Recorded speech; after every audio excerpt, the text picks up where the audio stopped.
చాలామంది నేను చెప్పినట్టున్నారు, ఇప్పుడు చెప్పినట్టు కాదు, ముందు చెప్పినట్టున్నారు. అందుకే భయం, అందుకే దిగులు, అందుకే విచారం, అందుకే కృంగుబాటు. అది లేకపోతే గొడవే ఉండదు. నేను 2 సంగతులు చెప్తున్నాను, వినండి జాగ్రత్తగా. ఒకటి భౌతిక జీవితంలో చెప్తున్నాను, 2 ఆధ్యాత్మిక జీవితంలో కూడా చెప్తున్నాను. రెండిటికి ఈ అంశం వర్తిస్తుంది.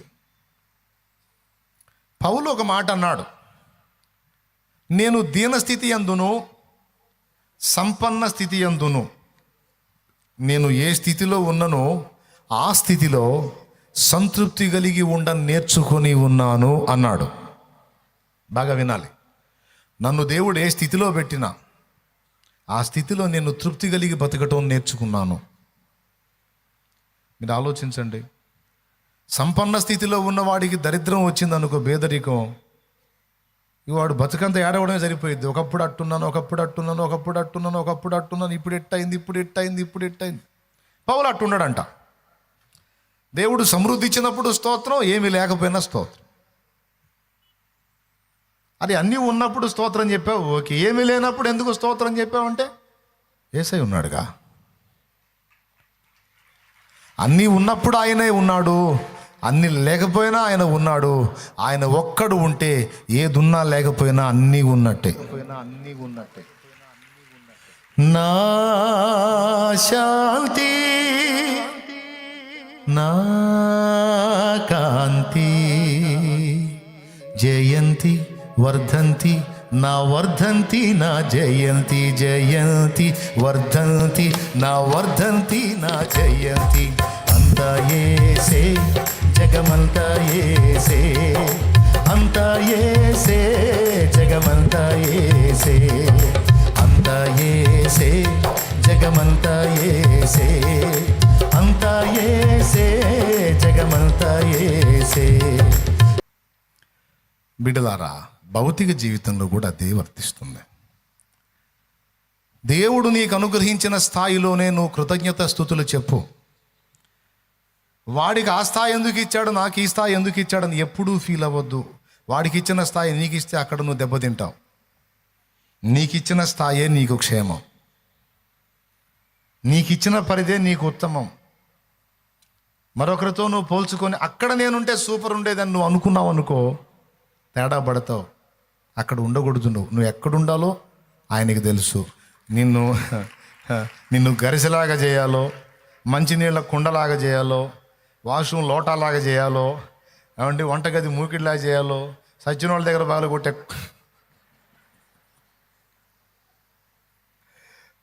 నిన్ను ఎలా ఏ విధంగా చేయాలో ఆయనకి తెలుసాయా. కాబట్టి నేను జీవిత సత్యం చెప్తున్నాను, ఎప్పుడు మర్చిపోవద్దు, లైఫ్ లాంగ్ గుర్తుపెట్టుకోండి. నిన్ను నిర్మించిన నిర్మాత, నిన్ను నిర్మించిన సృష్టికర్త ఒక కుండ జిగట మన్నుగా నువ్వు ఉంటే నిన్ను నిర్మించిన కుమ్మరికి తెలుసు నిన్నే పాత్ర చేయాలో. కొంతమంది ఆడవాళ్ళు భర్త పెత్తనం చేసినప్పుడల్లా ఫీల్ అవుతారు, నన్ను మగాడిగా పుట్టించినట్టయితే వీడి సంగతి చెప్పేదాన్ని.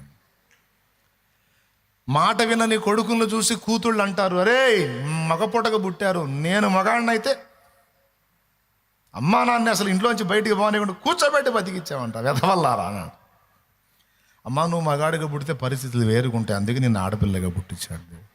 ఆడపిల్లగా పుట్టిస్తేనే మగాళ్ళ మీద ఎగబడుతున్నావు, అచ్చంగా మగాడిగా పుట్టిస్తే జనం మొత్తాన్ని కలిపి కొడతావు నువ్వు, అందుకే అట్లా చేశాడు. ఏమంటారు, అరే నన్ను అలాగ పుట్టిస్తే ఇలాగుండేది, ఇలా అయితే అలాగుండేది, అసలు నేను అక్కడుంటే మామూలుగా ఉండేది. ఇప్పుడు వీడి గొడవ ఏంటంటే నాకు ఒక్కటిచ్చాడు కాబట్టి మంటి నేను చేయలే, 5 ఇవ్వమను. ఆయన అంటాడు, అరే 1 ఇస్తేనే దాన్ని గుంట తీసి బూడిసి పెట్టావు, 5 ఇస్తే వాటిని ఏం చేస్తావురా నువ్వు, నీకు ఇచ్చిన దానికే న్యాయం చేయని సోది రకం నువ్వు. నీకు 5, నాకు 5 లేదు 5 లేదంటే ఏం చేస్తావురా నువ్వు, నీకు అంత సీన్ లేదని 1 ఇచ్చా, ఆ 1నే శుభ్రంగా అరే గుంట తీసే చాయకి పెట్టుబడి పెడితే పోయేది కదరా. ఆ గుంట తీసేదానికి చాయకి బాగా లోతుగా గొయ్యి దవ్వి పెట్టావే ఇప్పుడు చోరీ చేయకుండా, అదేదో తీసుకెళ్ళి సహకారుల దగ్గర ఇచ్చేస్తే అయిపోను కదరా.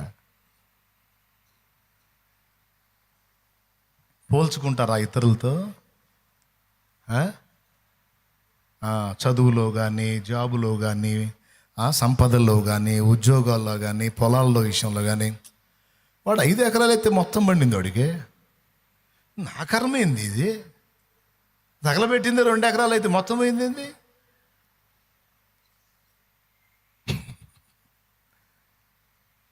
వాడు 10 ఎత్తే మొత్తం పండింది, నేను వేసింది 3 ఎకరాలు మొత్తం పోయింది. ఇప్పుడు విషయం ఏంటంటే ఇప్పుడు 3 పోయిందని బాధ కాదు, వాడి 10 అయింది. తన పొలం చూసేమో సగం చావటం, పక్కోడి పొలం చూసి మొత్తం చావటం. మానసికంగా నేను అది తప్పు అంటున్నాను, అది తప్పు. ఎవరికి ఎప్పుడు ఇవ్వాలో, ఏ టైంలో ఇవ్వాలో, ఎంత ఇవ్వాలో, ఎందుకు ఇవ్వాలో, ఎలా ఇవ్వాలో, ఏ విధంగా ఇవ్వాలో కర్తకు తెలుసు. చేయుటకు దేవుడు నీకు ఇచ్చినది శక్తి లోపం లేకుండా చెయ్యి, అదే నీ కర్తవ్యం. ఇక నిన్ను ఎట్లా తీసుకెళ్లాలో, ఏ విధంగా ముందుకు తీసుకెళ్లాలో, నిన్ను ఏ స్థాయిలో ఉంచాలో, నిన్ను ఏ విధంగా ఆశీర్వదించాలో సృష్టికర్త ఆ పరమ కుమ్మరి వదిలేయి. నాయనా, అవతలాడు 10 ఎకరాలు పండింది, నేను 3 వేసా, 1.5 ఎకరం వచ్చింది, 1.5 ఎకరం చేతికి వచ్చింది, 1.5 ఎకరం పోయింది, ఇందును బట్టే నీకు స్తోత్రం అను. నువ్వు ఈ మాట అనగానే ఇంటోళ్ళు అంటారు, 3 ఎకరాలు అయితే 1.5 ఎకరం పండిందని స్తోత్రం అంటున్నాడు ఆయన పండితుడు అంటారు. అప్పుడు నువ్వు చెప్పాల్సిన మాట ఏం తెలుసా? ఇది కూడా పోయినా నాకు చింత లేదమ్మాయి. అప్పుడు అందరం కలిసి తలా ఒకటి పెద్ద చెప్ప తీసుకొని పోవచ్చు అంట. అట్లా కాదు, నువ్వు ఆవేశపడు వాకు. మనము అన్యులము కాదు, మనం దేవుని పిల్లలం. మనకు జీవాధారము రొట్టె కాదమ్మాయి, మనకు జీవాధారము యేసు.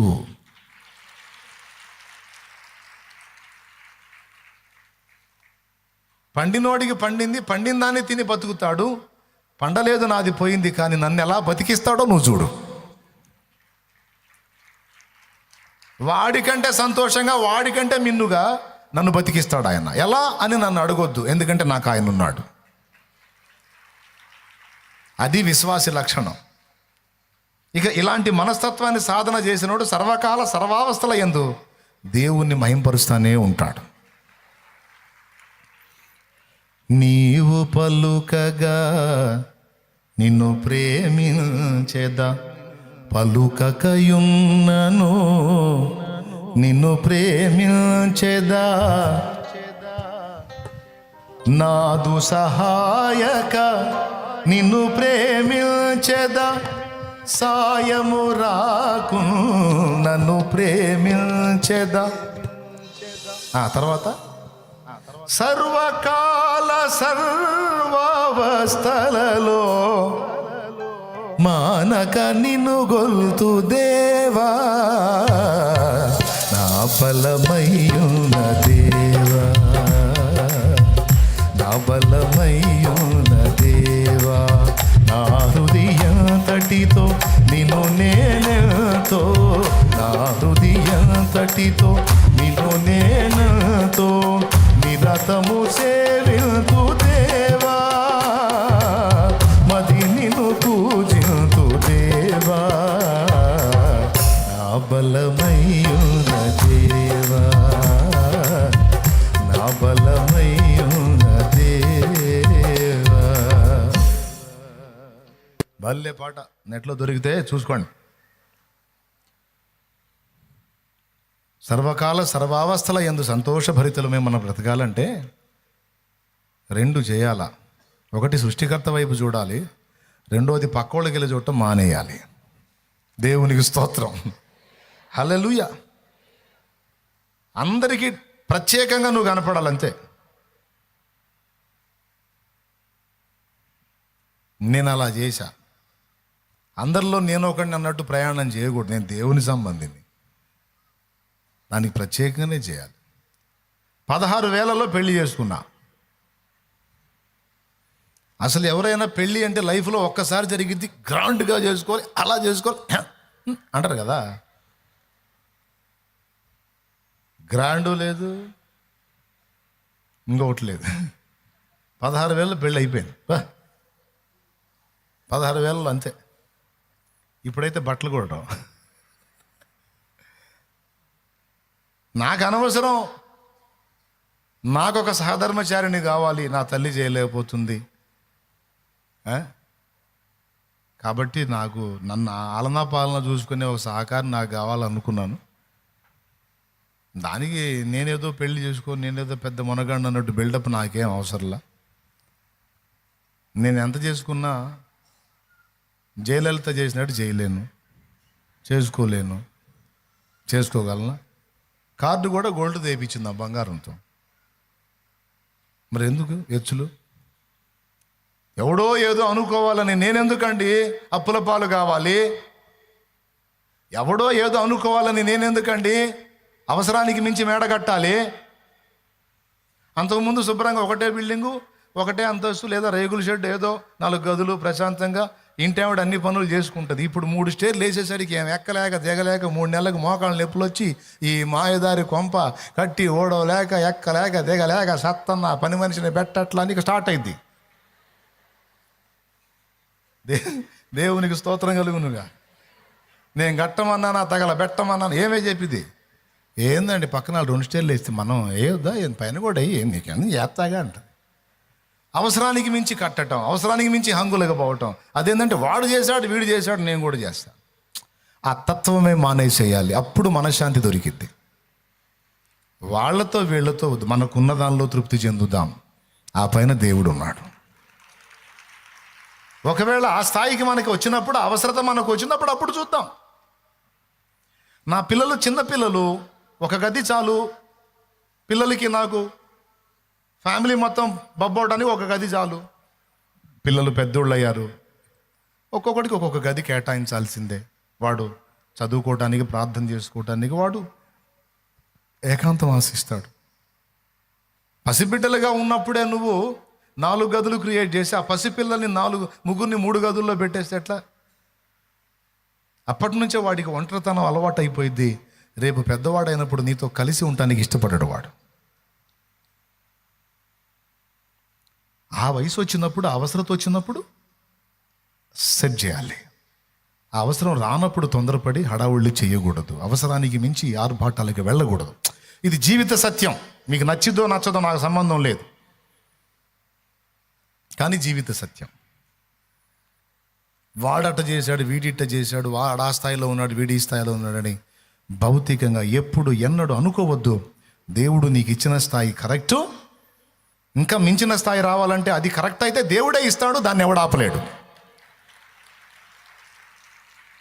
నీకు దేవుడు అందించిన దాన్ని చేసుకుంటా ముందుకెళ్ళిపో. నా తండ్రి నీకు తగిన కాలం ముందు ఒక్కొక్కటి అందించుకుంటా నీ అవసరానికి సరిపోయినట్టుగా దేవుడు అన్ని మెట్లు ఎక్కిస్తాడు ఆయన. ఎందుకంటే నువ్వు ఆయన వైపు చూసేవాడే. ఈ నూతన సంవత్సరంలో ఈ మాట గుర్తుపెట్టుకోండి.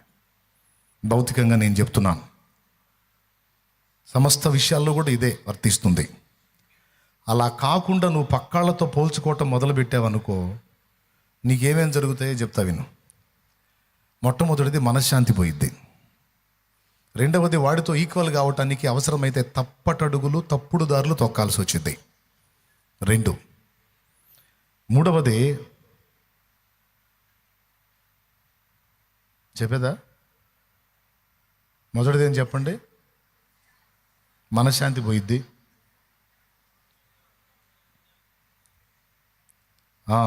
తప్పుడు దారులు తొక్కాల్సి వచ్చింది. ఇంత చేసి పొందినా నువ్వు ఎప్పటికీ అందుకోలేనివాడు ఎవడో ఒకటి నీకు కనపడతానే ఉంటాడు. అర్థమైందా? నువ్వు కౌన్సిలర్ అయ్యావనుకో ఎమ్మెల్యే కనపడతానే ఉంటాడు మించి. పోనీ ఎమ్మెల్యే అయ్యావనుకో ఇంకొకటి కనపడతాడు పైన. అది కూడా అయ్యావనుకో ఇంకొకటి కనపడతాడు పైన. 1,00,000 సంపాదించావనుకో 10 లక్షలోడు కనపడతాడు. 10 లక్షలు సంపాదించావనుకో 1 కోటోడు కనపడతాడు. 1 కోటి చూసావనుకో 10 కోట్లోడు కనపడతాడు. 10 కోట్లకు పోయావనుకో 100 కోట్లోడు కనపడతాడు. ఇక నీ బతుకంతా అటు చూసుకొని ఇటు చూసుకొని పరిగెత్తనే సరిపోయింది. దేవుని వాక్యం ఏం చెప్పిందంటే, ఆయన వైపు చూడు, నీకు ఇచ్చింది ఏందో చూడు.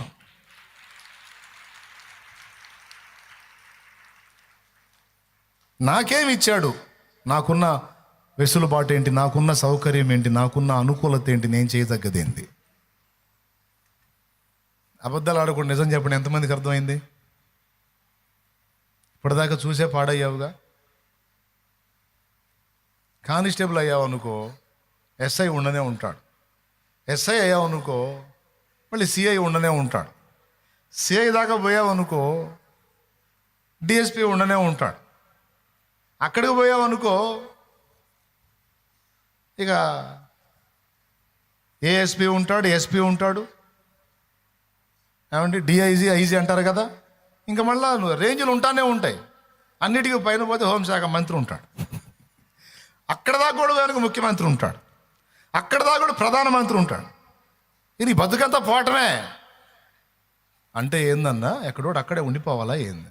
ఉండమని నేను ఎందుకు చెప్పాను? దేవుడు ఒక్కొక్క మెట్టు అందిస్తాడు, ఎక్కుతూ ఉండవయా, ఒకేసారి పైన చూసి గుండెలు పగలగొట్టుకోకని చెబుతున్నా. ఏమంటావు? నిజంగా అర్థమైందా? అయినా మన బుద్ధి మారదే. మార్చుకుంటే ధన్యులు. దేవుని మహాకృపను బట్టి నా మనశ్శాంతి రహస్యం అదే. నేను ఎవడిని పట్టించుకోను. దేవునికి స్తోత్రం.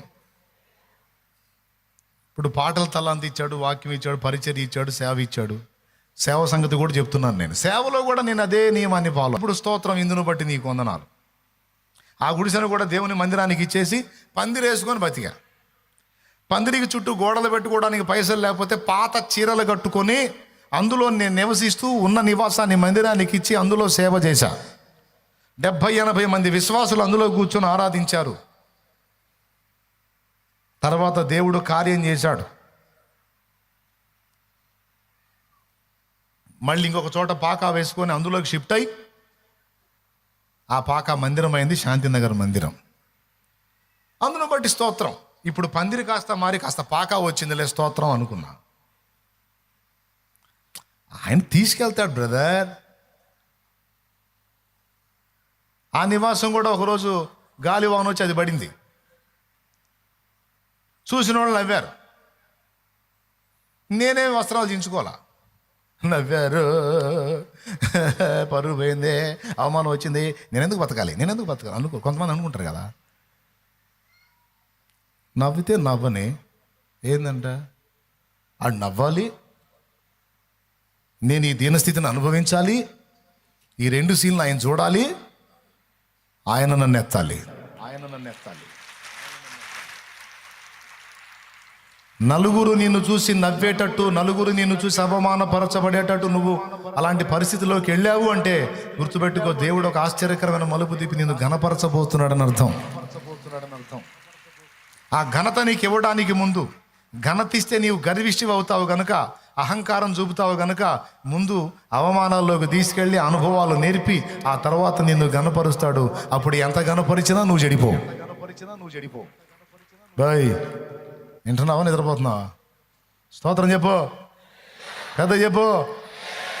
అది నలుగురు చాలా తేలిగ్గా మాట్లాడుతున్నారు, అవమానాలు ఎదుర్కొంటున్నావంటే డోంట్ వరీ, టైం వచ్చింది. ఏ టైం వచ్చింది? నువ్వు ఘనపరచబడే టైం వచ్చింది. ఎవరు నిన్ను కదిలించట్లేదంటే నువ్వు స్తబ్దంగానే ఉంటావు. ఎవరన్నా నిన్ను కదిలిస్తున్నారంటే దేవుడు కార్యం చేయబోతున్నాడని అర్థం. అర్థమయ్యే కొడుతున్నారా చప్పట్లు? చప్పట్లు కొట్టాలని చెప్పట్లేదులే కానీ ఉన్న వాస్తవాలు చెప్తున్నాను నేను. ఎవరెవరిని ఏ విధంగా ముందుకు తీసుకెళ్లాలో, ఎవరెవరికి ఎంత సామర్థ్యం ఉందో ఇచ్చినోడికి తెలుసు, నీకు నాకేం తెలుసు.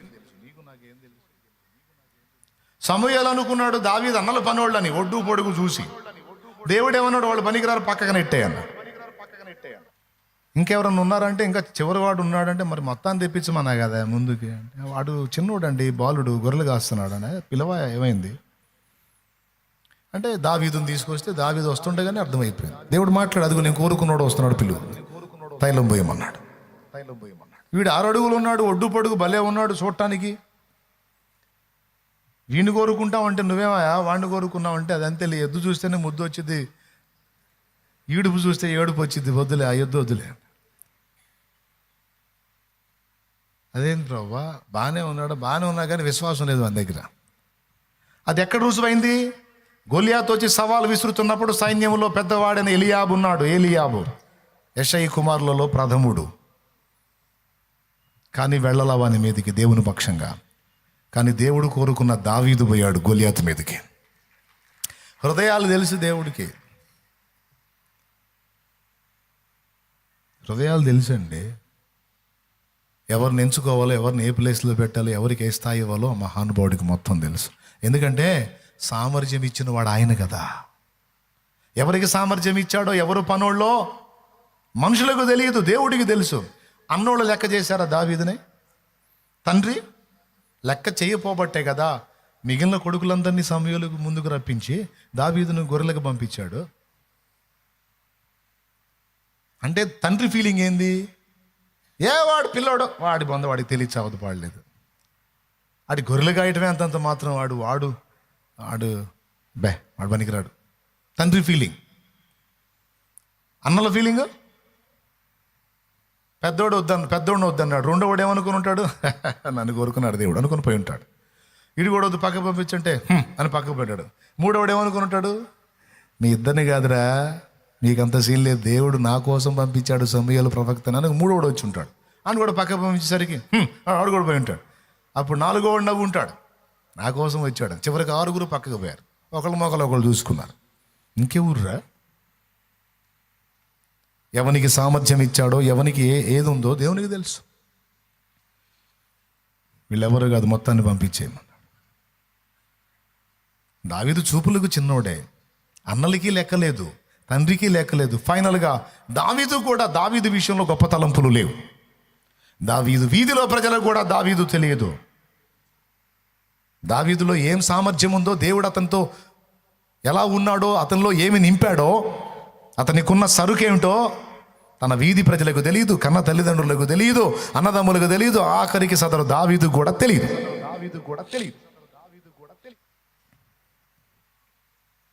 6 అన్నలు ఉంటే నన్ను పిలవటం ఏందే? నీ కోసమే ఉన్నాడంట ప్రవక్త, నా కోసం నేను ఎందుకు పనికొస్తాను? ఎందుకో నన్నింతగా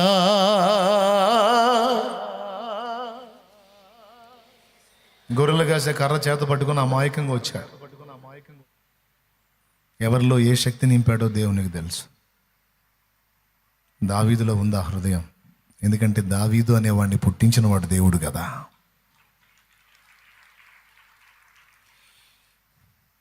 నీకెందుకు పనికి రాని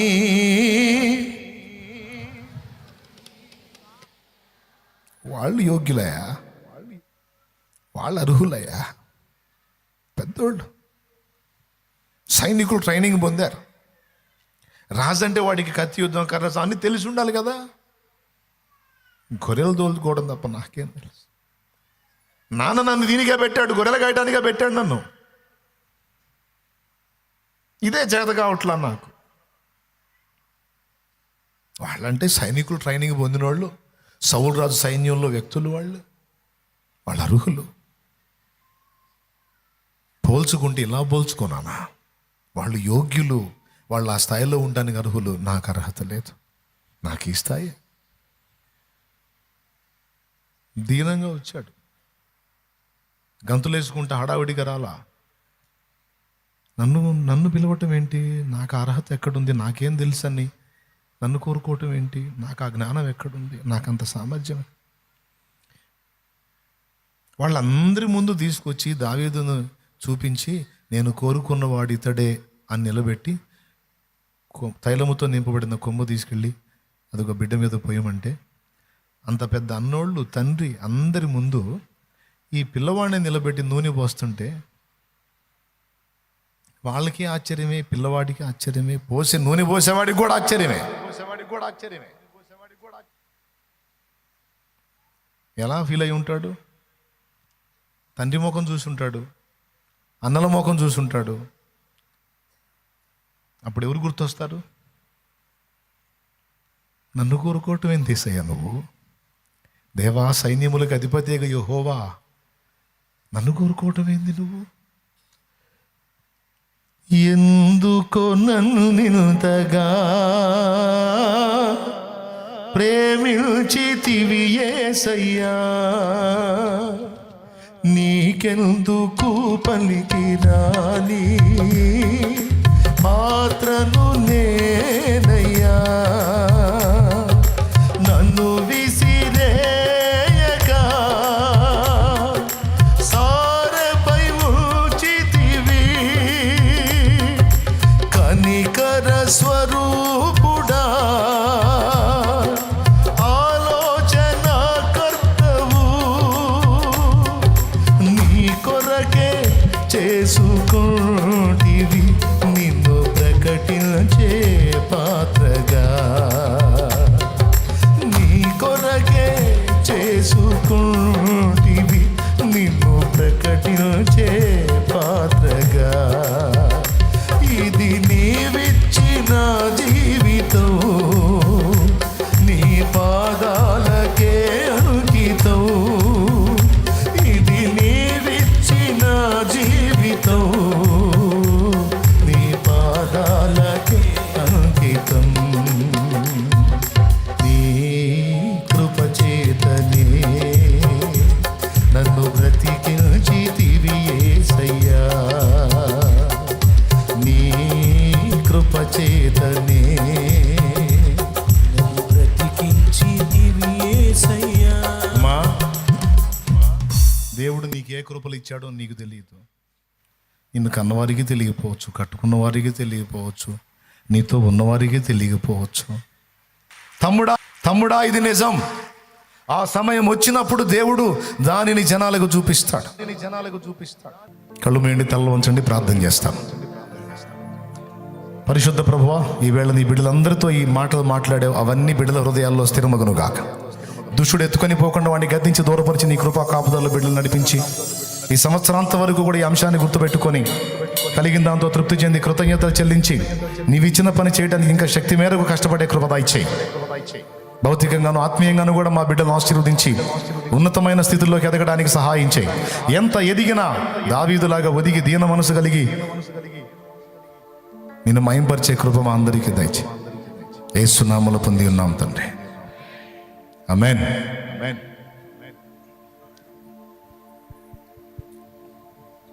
పరలోకమందున్న మా తండ్రి, నీ నామం పరిశుద్ధపరచబడును గాక. నీ రాజ్యం మాకు వచ్చుగాక, నీ చిత్తం పరలోకమందు నెరవేర్చినట్లు భూమి అందు నెరవేరును గాక.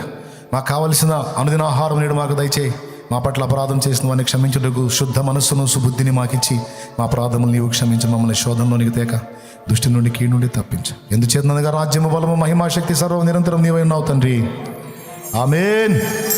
మన తండ్రి అయిన దేవుని ప్రేమ, ఆయన ప్రియ కుమారుడు మనందరి ప్రాణప్రియుడైన యేసయ్య శాశ్వత నిత్య కృప, పరిశుద్ధాత్మతోడి మనోహర దివ్య సహవాసం సమాధానం సమకూడిన మనకు సకల పరిశుద్ధులకు సార్వత్రిక సంఘమంతటికి సదా తోడే నిత్యత్వంలో చేరు పర్యంతం మనల్ని నడిపించును గాక, ఆమేన్.